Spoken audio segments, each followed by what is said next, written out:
Good morning, everyone. We'll go ahead and get started. I don't see that many more folks joining, so we'll go ahead and get started with our December monthly call. Thank you all for joining which is what's on probably some of your last days for the semester. Hope you all are getting ready for, I don't know, my favorite time of year, some of the most wonderful time of the year, in my opinion. Hopefully we'll have some nice, relaxing time off and some good holidays. This is our December monthly call. We're going to talk through a couple of processing updates first, and then we'll get to some certification reminders, and then of course our call summary and those important upcoming dates. Anytime along the way, if you have any questions, please feel free to type them in the chat.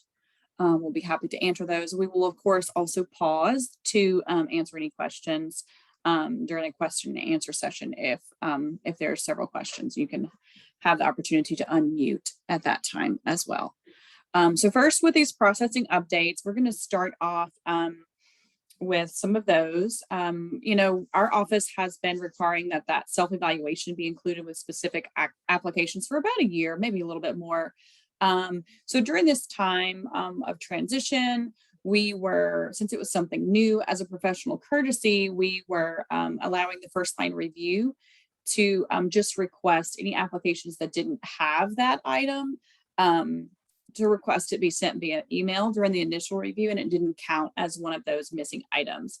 Since we've been doing this for quite some time, we feel like now it should be second nature, and we want to kind of decrease the amount of time the first line review happens and get it to a certification specialist who can fully view it and give you, really guided feedback. We want to decrease the amount of time that it takes for that to happen. So we want to get it to a specialist sooner. So beginning on February 1st, the first line review will no longer include, the opportunity for them to request a self-evaluation via email. If that self-evaluation checklist is not included when reviewed by a specialist, it's going to be considered one of those items missing. And so based off of our, number of items missing guidelines, it could result in additional fees if it's not included initially.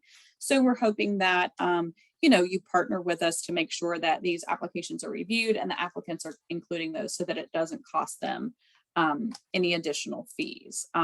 It's just not really efficient for us to review it that many times. And so since we've been doing this for quite some time, we're going to remove that practice. As we've mentioned in some of the past calls, we are working with some additional resources to process all of our applications. It does take some time to train some folks. And we've trained some folks on two of our simplest applications. And so you may notice that some of these will be processed out of date order. You probably have noticed it in the past few weeks and will continue to notice it in the next few weeks. So you might see applications in the two categories listed here on this slide being processed out of order with the rest of the applications. And that is those early childhood ancillary certificates and those teaching authorizations.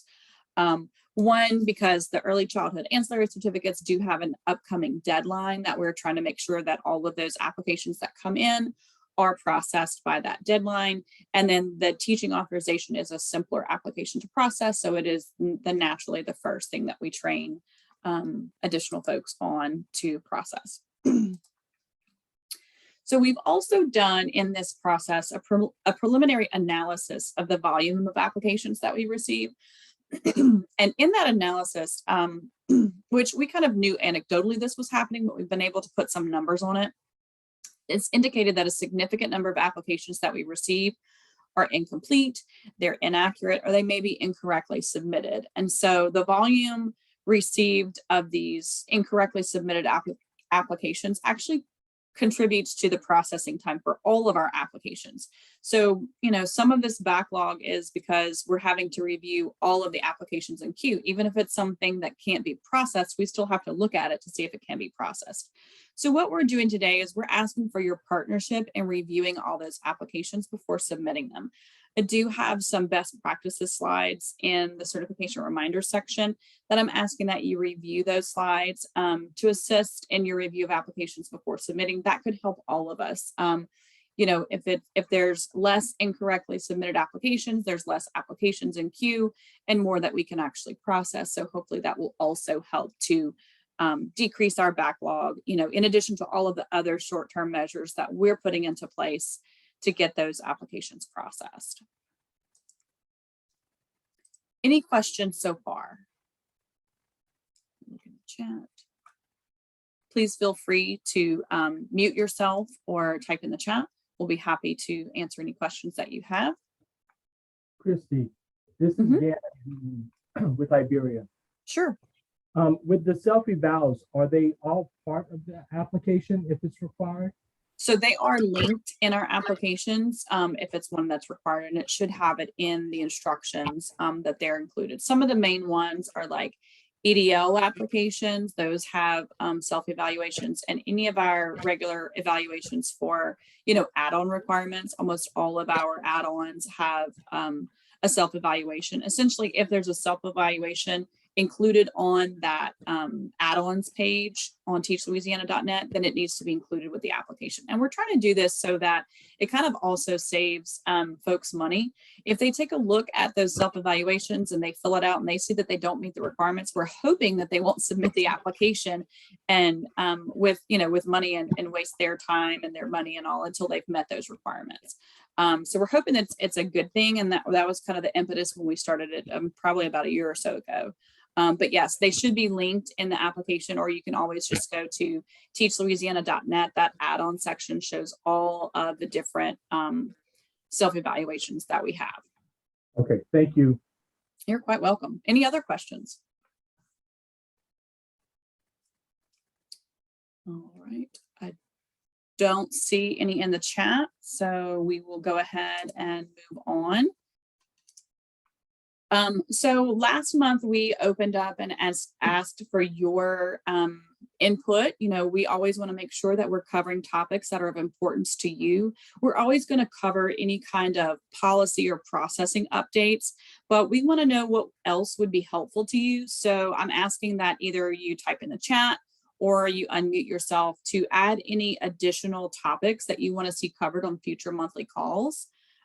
This would be, of course, in addition to any policy changes or any processing updates that we would have to share for you.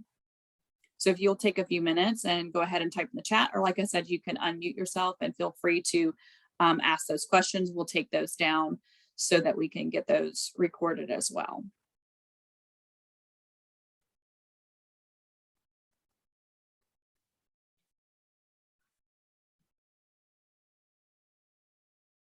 And if it would be more helpful for us to send a survey out, we can do that through the LaSaspa Association if that would be more helpful instead. But we were just trying to get it covered on our call so that we'll know for our next monthly calls, what you want to hear about.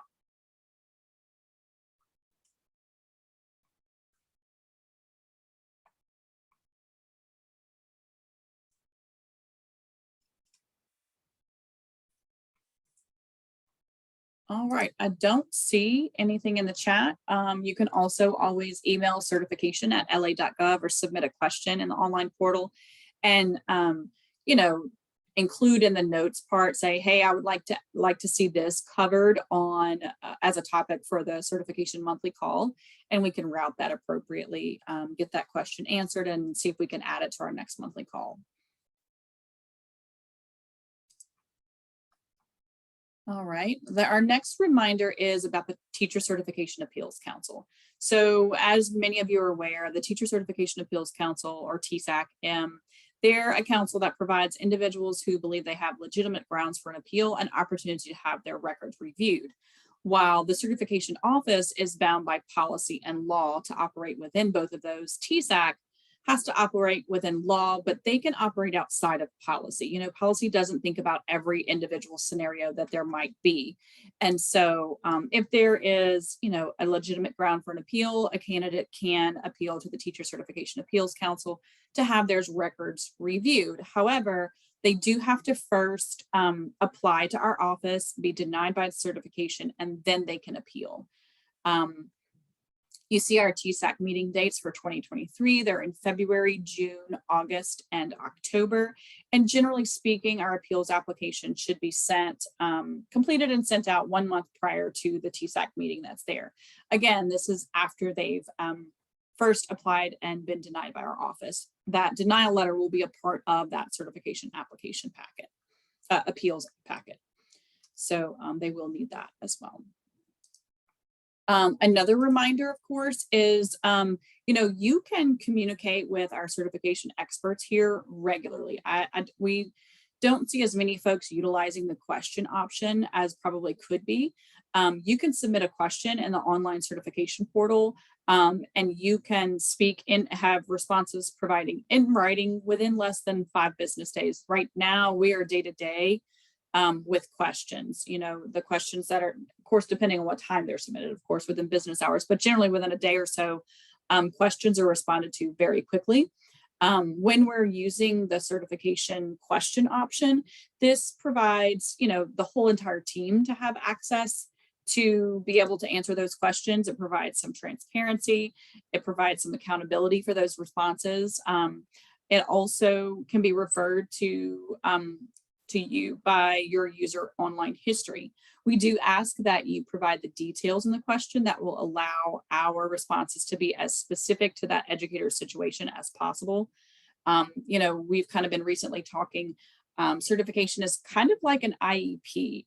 While there are some general things that are common, we try and individualize the plan for certification for each individual situation, because everybody's situation is different and might fit into policy a little bit differently. So please be as specific as possible whenever you are submitting your questions. Provide those details. Then, of course, you can also communicate with us if you are an HR or program provider. Those really complex questions or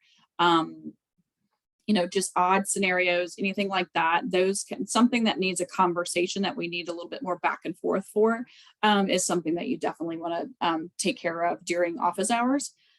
We will usually follow up with written responses as well from the office hours call.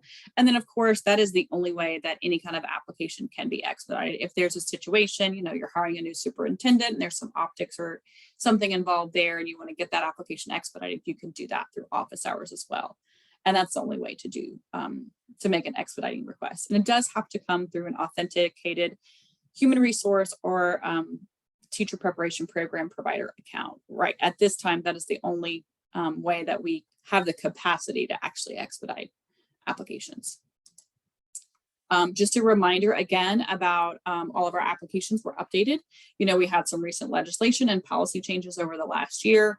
We did update all of our applications in response to that. Those were posted and available on September 15th. We had a little bit over a month, 1 month grace period where either version of the application could be submitted. However, since November 1st, that newer version of applications have been required. Additionally, there was some additional policy that happened after that September 15th that required a new application, and that's that pre-PL. We did post that pre-PL application on November 1st, and it is available to program providers through their authenticated accounts. If you are an HR point of contact, there may be some forms that you would need to fill out on that pre-PL that would be available in your portal as well. These are the application submission best practices that I was talking about earlier.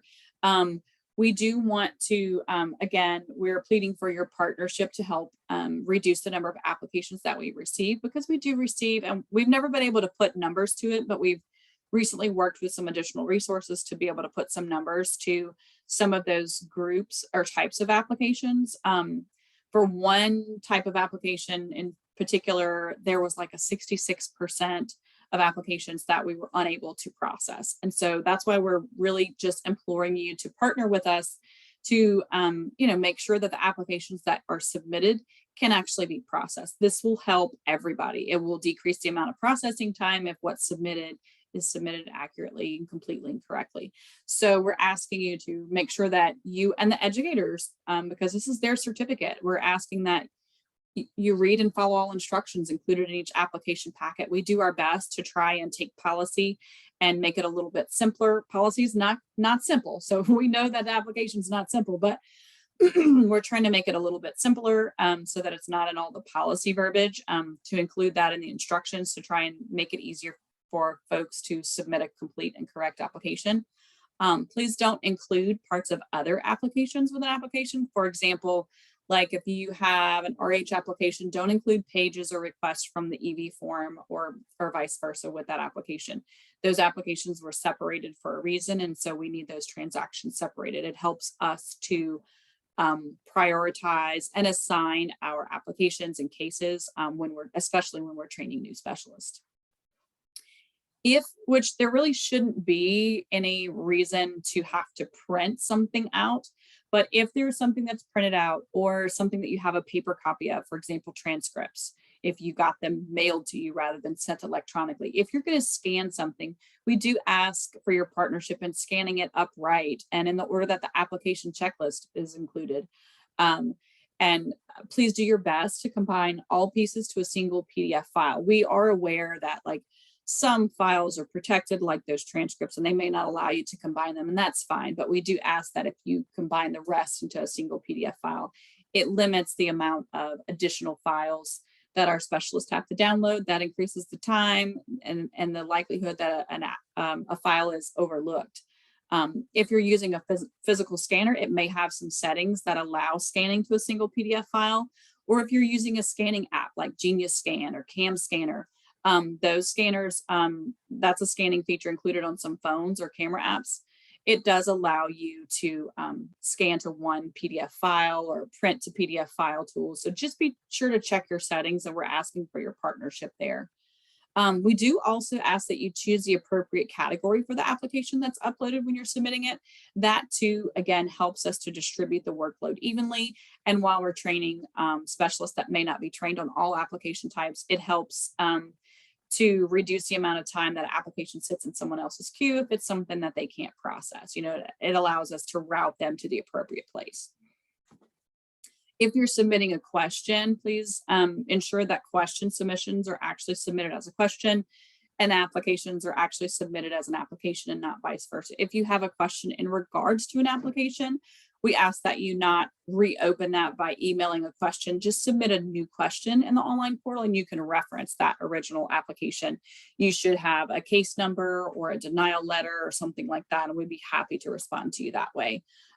It reduces, again, the amount of time it takes for us to reply to you, because sometimes reopens are not something that's always visible to our specialists.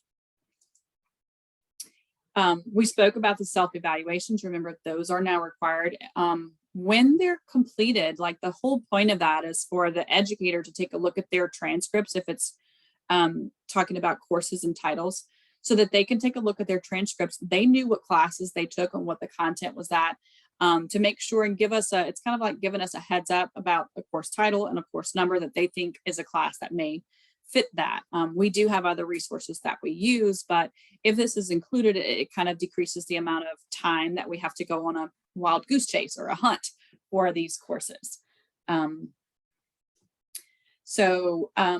If licenses are required, for example, an ancillary school nurse, speech pathologist, etc., please ensure that that license has a current validity when you submit that application. And, due to our processing time right now, if it expires 2 weeks from now, I would wait until you get that renewed license before you submit that. Or when it is renewed, go ahead and add that using the history option. One other thing I know that we recently had this happening in some of our last applications. Whenever the application forms were changed, some folks went through and kind of recopied some things from an old application and put them to a new application and transferred signatures over to newer versions of applications. That is not something that we're asking you to do. We always give a grace time or a grace period for when old applications happen, to when, as long as they're submitted before the certain time, they'll be fine. So if it's submitted before that, it's fine. We don't want any situation where transferring something that was signed and dated on a previous application to a new application, that kind of gets into the altering of a document issue. And so we don't want anybody getting into that as well. When there is any sort of degree or a graduate degree, especially if it's a qualifying requirement for the issuance of a certificate. So for example, if you need a master's degree or graduate degree for a level 3, or you need a master's degree for EDL eligibility, or maybe for the academically gifted endorsement, the degree is actually going to be placed on that certificate at the time of the add-on, or the time that we issue it, or we issue the eligibility, if it's a qualifying requirement. So there's no need to apply for that degree to be added separately or pay that additional fee for it to be placed on the certificate. If it's a qualifying requirement, we are going to add it as part of that application and that application fee. There was a little bit of confusion we've seen in the past, so I just wanted to flag that for everyone. I do want to make sure that everyone is aware that older eligibility letters, say eligibility letters that may have been issued prior to us having to require a picture ID and a copy of social security card. Now, if you're submitting for issuance of a certificate, please make sure that you also add a picture ID and a copy of their social security card, if it's been a few years, especially.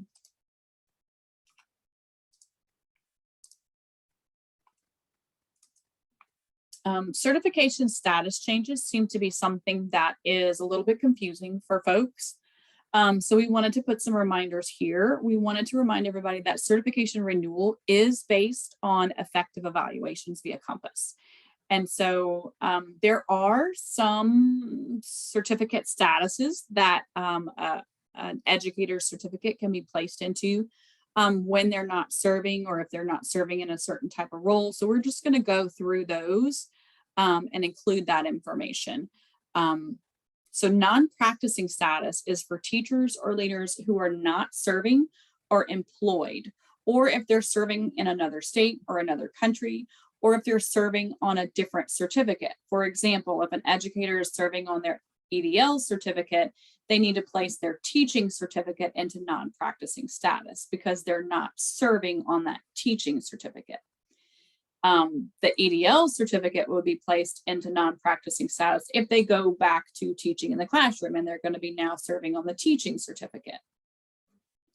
The requested effective date of non-practicing status should be the last date of employment in that evaluated role within that certificate's validity, but also no earlier than August 1st of 2012. One thing we did change the application so that you're not choosing whether it's non-practicing or operational, which we'll talk about on this next slide. But there are some documents that you do need to include with those so that we can make the determination which role is appropriate.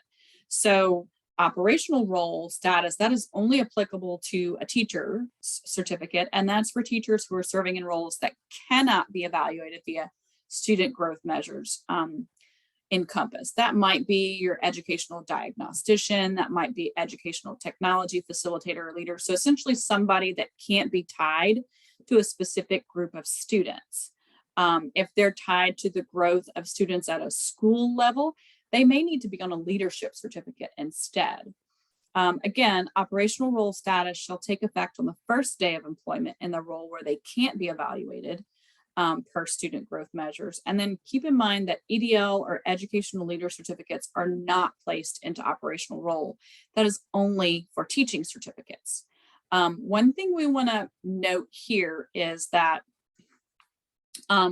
not being evaluated is not the same as can't be evaluated. And so because we remove the options for you to choose which role it is, our status change process is based upon whatever experience you verify with that request. So we want to make sure that you're including that experience verification form and you verify dates and roles on that experience verification form, because we're going to use what you submit with that to determine A, if either one of these statuses is appropriate, and B, which one it will be, and then C, what dates it will be appropriate for. So just want to make sure everybody understands that it's a couple of things. That experience verification form helps us determine what role is appropriate. But two, just because an educator was not evaluated, that doesn't necessarily mean they can't be evaluated. If it's a situation where they can't be evaluated, then one of these roles, like operational, for example, would be appropriate. But if it's a situation where they were not evaluated, then we can't put them in operational or non-practicing. We have to follow policy. And so that would be denied. And then the educator may have the only option that they have would be to appeal. Local evaluation seems to be something that's a little bit confusing sometimes as well. Local evaluations can only be used in two circumstances. The first one is if they're renewing or advancing an educational leader certificate. That's that EDO 1, 2, or 3, where the educator is serving at the district level and they're not evaluated via Compass. If this leader is serving as a school level leader, then Compass evaluations are required and they do need to be entered into the Compass information system. This is something that is required by law. And so we don't have any leeway, and appeals really aren't going to help here. If you're appealing, like appeals may be able to help here, I should rephrase that, but it's going to depend on how the appeal is worded. And so we just don't have many options. If it's a school level leader, they need to be evaluated via Compass because that's a law issue and not a policy issue. So that's the first circumstance in which someone can be used local evaluations. The second circumstance is if they're renewing or advancing a non-public teaching certificate, like a level 2 or 3 asterisk certificate, or if someone is renewing that ancillary Montessori certificate. Every other situation, a Compass evaluation should be used. If they're not serving on a teaching certificate, the validity can be preserved for those not serving. Like we spoke about before, in roles that can't be evaluated via Compass, and that's that operational role status change that we talked about on the previous slide. I know that was a lot. Are there any questions? Please feel free to type in the chat. Most of this should be reminders, but certification is complex, so we just want to make sure that everyone is on the same page. There's new people coming in and out. Again, please feel free to type in the chat or unmute yourself if you have any questions about any of the previous slides that we showed.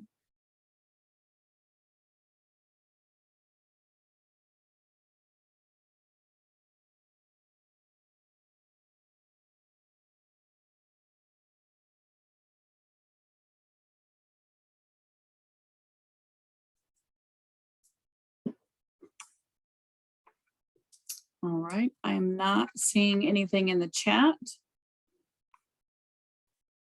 Will this presentation be placed in our normal location? Yes, so we'll post it first to teachlouisiana.net behind the HR and the prep provider authenticated account section, but we'll also be posting it through our regular means, through our comms team, on the school system support or school improvement library page under the certification section. Yes, we will be posting this. That usually takes a few more days. So in the interim, that's why we posted to Teach Louisiana under the authenticated section. Any other questions?